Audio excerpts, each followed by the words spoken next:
Api Sejarah halaman 148, posisi paling kiri di pertengahan. Saya ambil buku ini karena referensinya paling akurat ya. Menurut saya paling akurat karena banyak referensinya.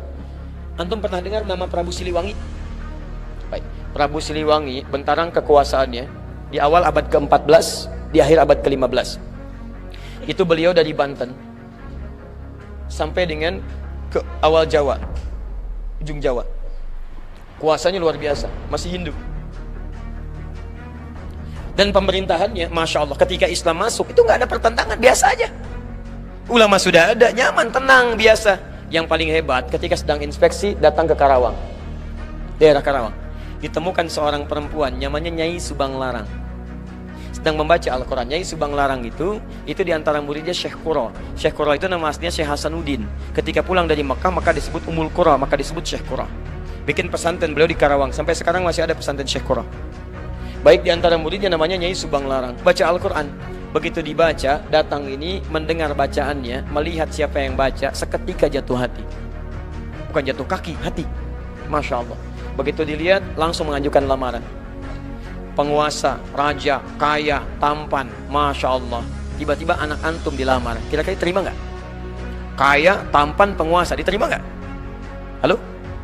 Jangan dulu, lihat dulu, ini kan bukan muslim. Oh, bukan pakai bukan muslim. Quran surah kedua ayat 221. Lihat kalimatnya. Wala tankihul musyrikati hatta yu'minna wala amatun mu'minatun khairum min musyrikati walau a'jabatkum. Jangan Anda menikahi perempuan-perempuan yang belum beriman. Orang Islam yang wajahnya biasa-biasa itu lebih bagus daripada menikah dengan non-muslim tapi rupawan. Pilih mana? Pilih perempuan soleha tapi parasnya biasa, atau non-muslim tapi cantiknya luar biasa. Pilih mana? Nggak ada pilihan yang ketiga, nggak usah maksa.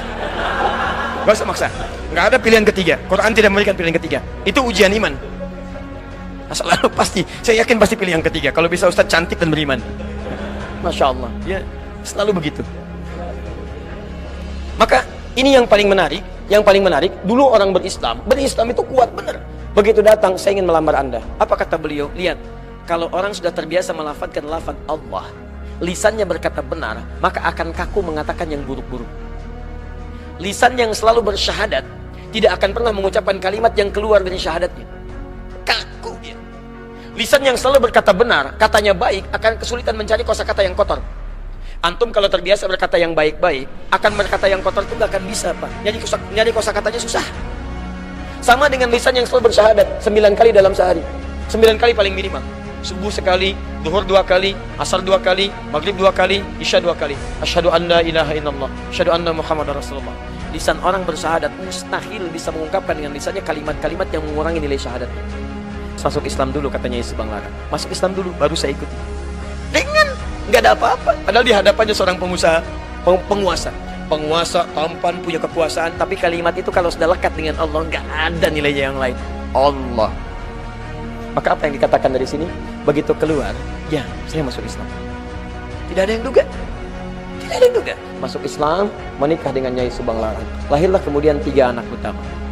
Anak pertamanya disebut dengan Walang Sungsang. Ya, mungkin lahirnya agak sedikit bermasalah ya. 1423. Yang kedua, lahir Rara Santang. Lahir tahun 1426. Yang ketiga, Raja Sengara. Begitu lahir melotot ya. 1427. Raja Sengara. Baik, yang paling menarik semuanya masuk Islam, jelas. Walang Sungsang berubah nama jadi Abdullah Iman. Abdullah Iman. Masya Allah. Perhatikan, ini begitu Islam masuk membawa pedoman kebaikan, jadi baik. Dengan Hindu gak ada masalah, dengan Buddha gak ada masalah. Tiba-tiba masuk Islam dan berubah jadi kebaikan. Tiba-tiba apa yang terjadi? Ini yang mau saya tunjukkan. Ini berubah jadi Abdullah Iman. Kemudian ini Rara Santang berubah jadi Syarifah Mudaim. Syarifah Mudaim. Pergilah haji. Saat pergi haji itu, tiba-tiba setelah selesai mau kembali, datanglah seorang laki-laki yang melihat Syarifah Mudaim, kemudian jatuh hati, minta kepada kakaknya Abdullah Iman untuk melamarnya. Maka diizinkan, menikahlah kemudian. Menikahlah Syarifah Mudaim dengan seorang laki-laki itu. Namanya siapa? Namanya Syarif Abdullah. Berasal dari Mesir. Maka diboyonglah ke Mesir. Saya simpan dulu di sini. Abdullah Iman kemudian pulang ke Nusantara, bertemu lagi dengan bapaknya. Setelah pulang, Prabu Siliwangi punya gelar Pamanah Rasa, namanya Manah Rasa, ditugaskanlah kemudian untuk membimbing daerah. Lihat, mulai membimbing sekarang. Daerah yang sangat kumuh, saking kumuhnya disebut dengan lemah wungkuk. Lemah wungkuk. Lemah wungkuk. Masya Allah. Di sini ada campuran-campuran etnis, dari ada Arabnya, ada Cinanya, ada kemudian orang lokalnya, dan nggak ada masalah.